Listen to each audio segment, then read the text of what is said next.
So in conclusion, from Jacksonville to Miami, from Tampa to Tallahassee, from the beautiful place that I know very well, destined to right here in Doral, we inherit the legacy of generations of American patriots who gave their blood, sweat, and tears to defend our country and our freedom.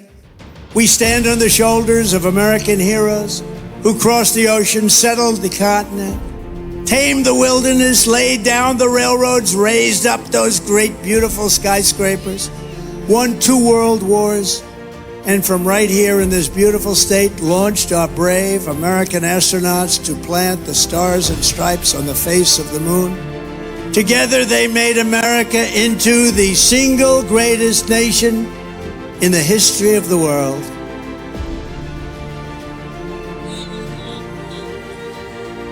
No, I can't play it now.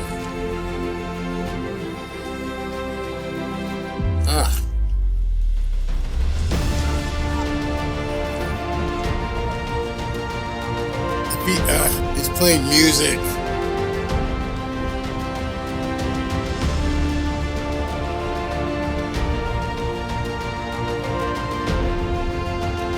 I'm gonna get in trouble because they're playing music.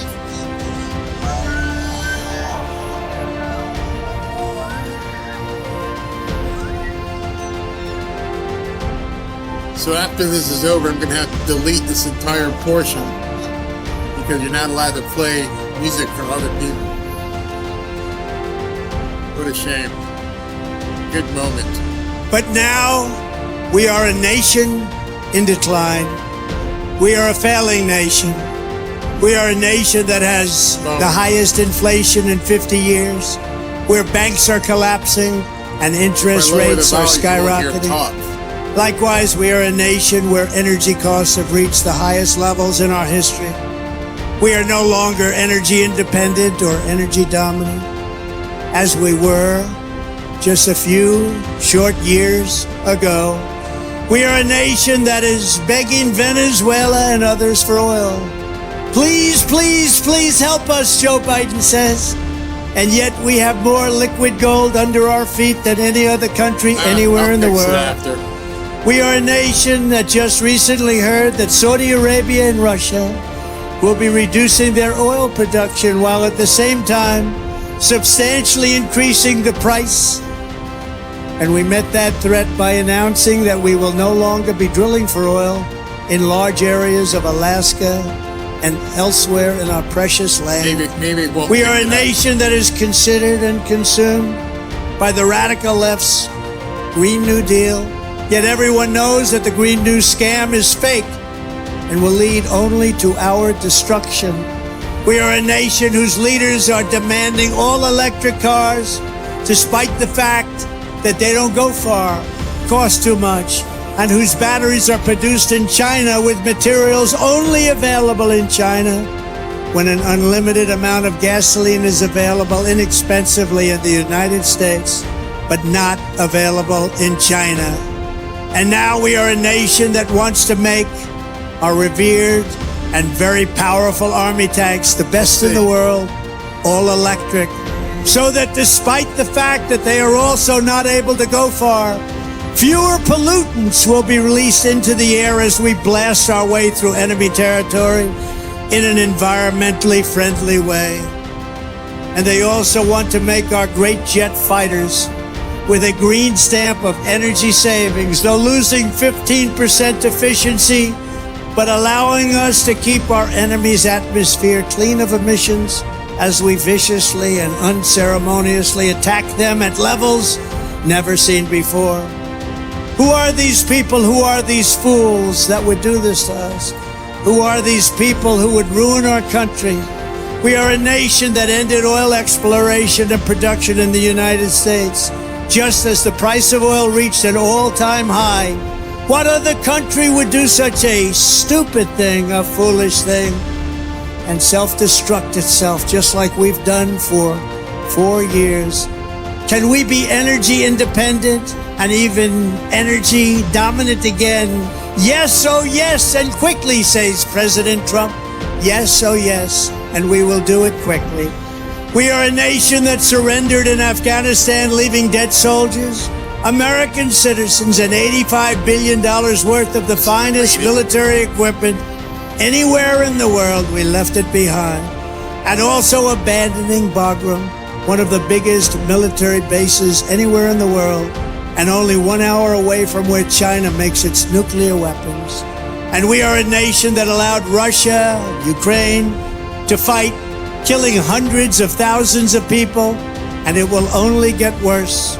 It would never have happened with me as your president, and for 4 straight years, it didn't happen. Likewise, the horrifying attack on Israel would have never happened. They wouldn't even have thought of doing such a thing if President Trump was in the Oval Office. Iran was broke under the Trump administration. They didn't have the money to fund Hamas, Hezbollah, and all of the other instruments of terror that they use. But those sanctions were lifted by a corrupt Biden administration. And now Iran is a rich country with $250 billion. Think of that. Iran now has, from nothing, they were broke. They now have $250 billion. $6 billion they also got for hostages, $6 billion. And for electricity to Iraq, they were given $10 billion, all compliments of an incompetent Biden administration. And China with Taiwan is next. We are a nation that allows radical left terrorists to violently attack our cities, leaving behind massive destruction and death, and nothing happens to the criminals that do these terrible things. There is no punishment. But when people who love our country protest on January 6th in Washington, they become hostages, unfairly imprisoned for long periods of time. But fortunately, the Supreme Court has just ruled, and they should be out soon.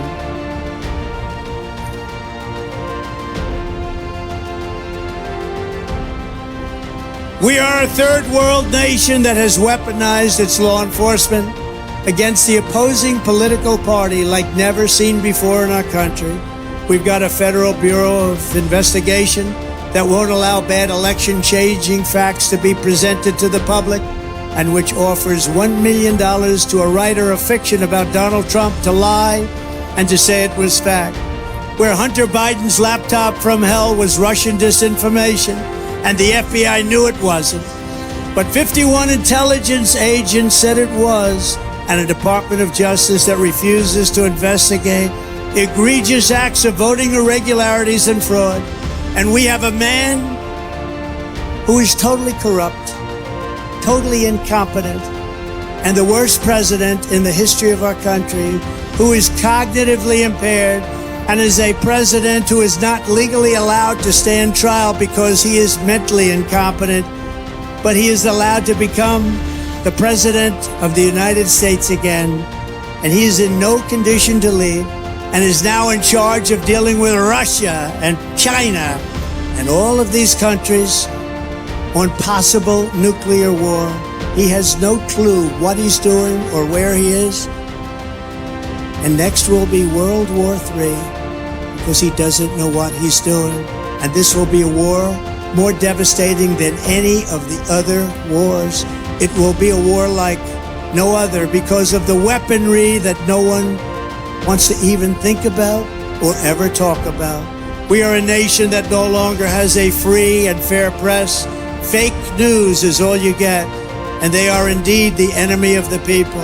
They refuse to discuss the Biden crime family, but enjoy covering the false indictments of Donald J. Trump, who has done nothing wrong except win an election against crooked Hillary Clinton.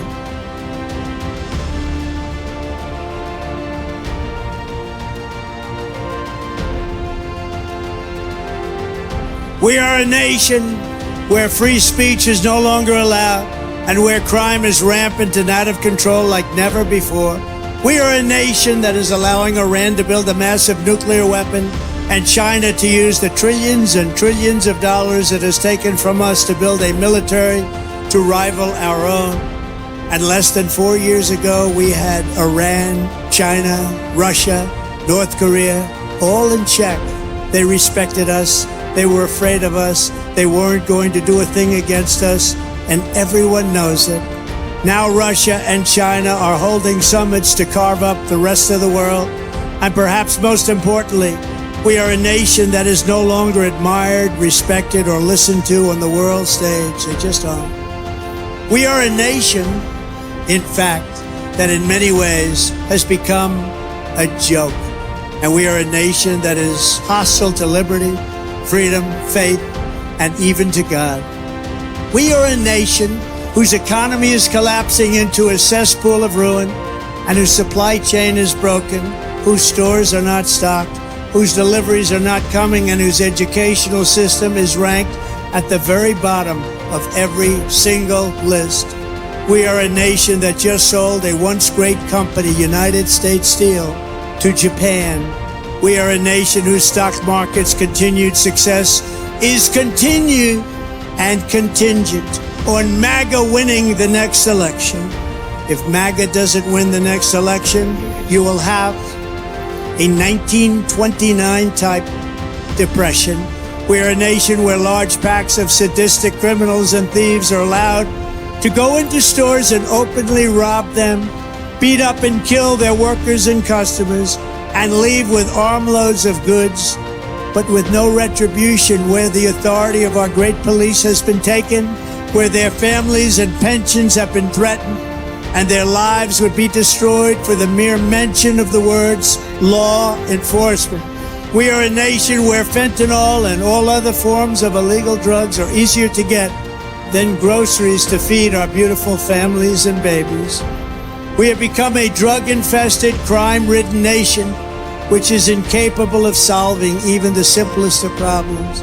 We will institute the powerful death penalty for drug dealers, where each dealer is responsible for the death during their lives of 500 people or more. Mothers will never again be forced to watch their children overdosing and hospitaling, and we will never allow mothers to watch their child hopelessly dying in their arms, screaming, "What can I do? What can I do? Help me, God, what can I do?" We are a nation whose once revered airports are a dirty, crowded mess. You sit and wait for hours and then are notified that the plane won't leave, that they have no idea when they will, where ticket prices have tripled. They don't have the pilots to fly the planes. They don't see qualified air traffic controllers, and they just don't know what the hell they are doing. We are a nation that screens its citizens viciously at all ports, but if you are an illegal alien, you are allowed to flow through by the millions and millions right over our southern border. We are a nation that has lost its confidence, lost its willpower, and lost its strength. We are a nation that has lost its way. But we are not going to allow this horror to continue. Less than 4 years ago, we were a great nation, and we will soon be a great nation again.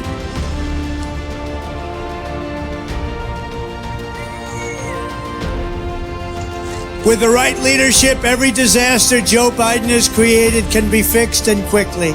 Every problem can be solved, and every wrong can be rectified, and it will be rectified very quickly. By this time next year, America's borders will be strong, sealed, and secure. Inflation will be in full retreat. Our economy will be at a level that will equal and even surpass what it was 4 years ago. Optimism will be surging. The American dream will be thriving again for citizens of every race, religion, color, and creed. Law and justice will reign all throughout our land. Freedom will be restored. The flame of liberty will be burning bright. Joe Biden, the worst president in the history of our country, will be a fading memory of the past, and our great silent majority, including the once forgotten men and women of our country, will be the one shaping America's magnificent future when I am the 47th President of the United States. Because we are all Americans, and together we will show November 5th to be the most important day in the history of America. We are one movement, one people, one family, and one glorious nation under God. And together, we will make America powerful again. We will make America wealthy again.